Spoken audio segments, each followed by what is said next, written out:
Things are looking really bad. In fact, they're downright surreal. What's so scary about it is that no one seems to really be able to explain what is wrong. Even the experts, when asked, will admit they don't know if any of the solutions they are offering will work. And so far, they really haven't. But there's really good news if you can free your mind to hear it. In fact, the solution will be rejected by most of the experts who created this mess because it sounds too good to be true. It's too simple, too good for you and me, too ultimately liberating, and we can't have that, right? So before I get to the solution, I'm going to try and help people understand why we're in the crazy situation we're in. As Confucius said, wisdom is of no use to the mind unprepared to accept it. Let's face it, as you listen to one so-called expert after another try to explain what's going on, we can all feel it. We know deep down they really don't know what the hell they're talking about. There's something deeper they don't see. I'm going to try to keep this short because we all know we have more important things to do than take 45 minutes to understand a problem that could potentially make us miserable for 20 years, like the last global depression did. But if you can spare 45 minutes, please watch Money as Debt on the Google video channel. The link is also in the info section of this page. That video clearly lays out the history of how our monetary system got so out of whack, and it does it in a simple, understanding way. My approach is a little more conceptual, more artsy, but that is the whole point. We need to understand money is a concept. It only means what we all agree that it means. If you're the type of person that accepts the conventional wisdom, that never questions authority or uses logic to stand up to the self-appointed experts, don't bother watching the rest of this. Go watch Dancing with the Stars or whatever else gets you through the night. So, a few weeks ago, hilariously, John McCain said, "The fundamentals of our economy are strong." Wow. Obviously, the economy is a titanic mess and about to go down into the icy waters of a worldwide depression, taking us all with it. So far, all the solutions proposed are really just rearranging the deck chairs on the Titanic. But there is something that is fundamentally sound, and that is reality. The workforce has not been decimated by a plague. Everybody is still ready and able to go to work. The crops have not failed, the sun is still shining, the seeds are still sprouting, the factories have not all mysteriously collapsed into heaps of rubble. They're still there, ready to produce all the materialistic goodies everybody wants. The oil is still pumping, the coal is still coming out of the mines, the rivers are still flowing, the turbines are turning. New technology is invented every day that increases productivity exponentially. As an example, consider that 100 years ago, 90% of the population had to work all day just to produce food. But now providing food to a much larger population is done by a small percentage of the population, thanks to agricultural technology. Everything sounds great, right? So what is the problem? There's obviously something fundamentally wrong. Is it reality, or is it the system of money we use to represent reality? If you went to the doctor for a physical and you felt just fine, and he hooked you up to the EKG and it showed you had no pulse, would you let them take you away and put you in a drawer in the morgue? Or would you realize that the graph on the machine was wrong, and the machine, the system to measure reality, was broken? What if the only thing wrong is that the system of symbols we use to represent reality is so deeply flawed that it is now telling us the world is falling apart when you can look out the window and see that nothing has changed? The question then really is, what is money?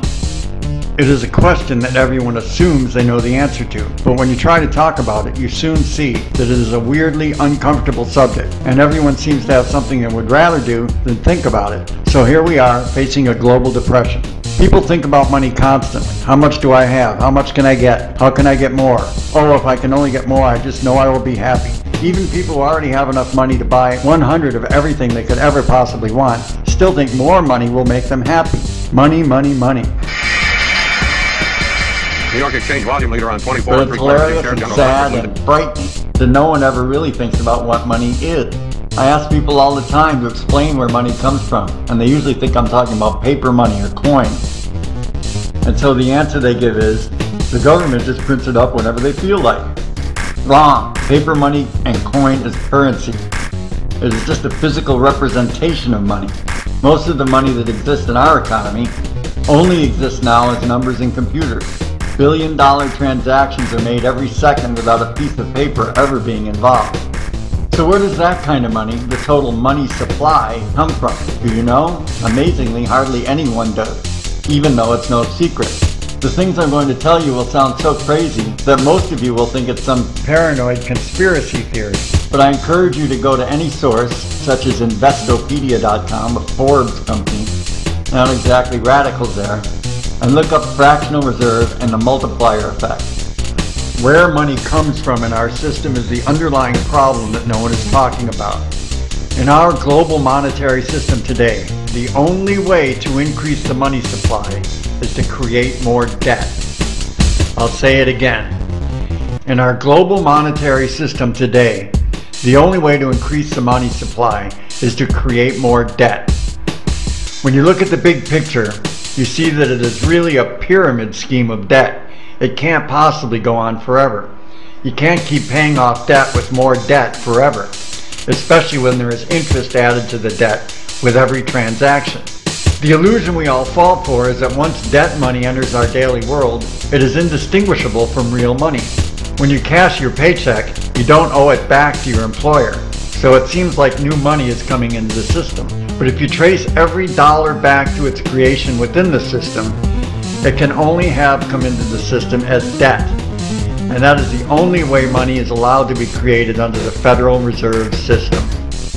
Exactly how this debt money is created and expanded is called fractional reserve banking and the even more surreal multiplier effect. They make it seem very complicated, and that is the best way to cover up the very simple, fundamentally crazy, flawed, corrupt idea at its core.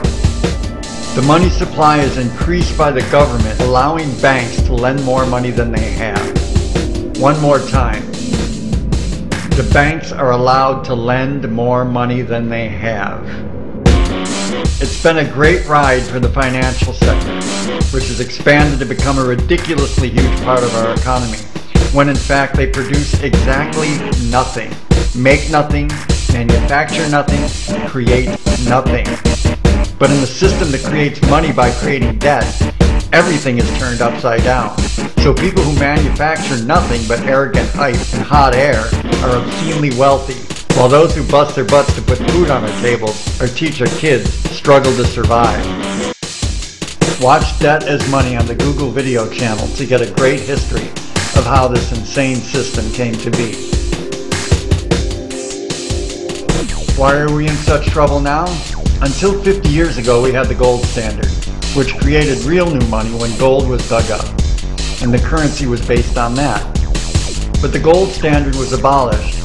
The bankers got rid of it because it limited the amount of debt they could create, and therefore limited their profits from the scam. So now, all we have had coming into the economy is more and more money created by creating it as debt.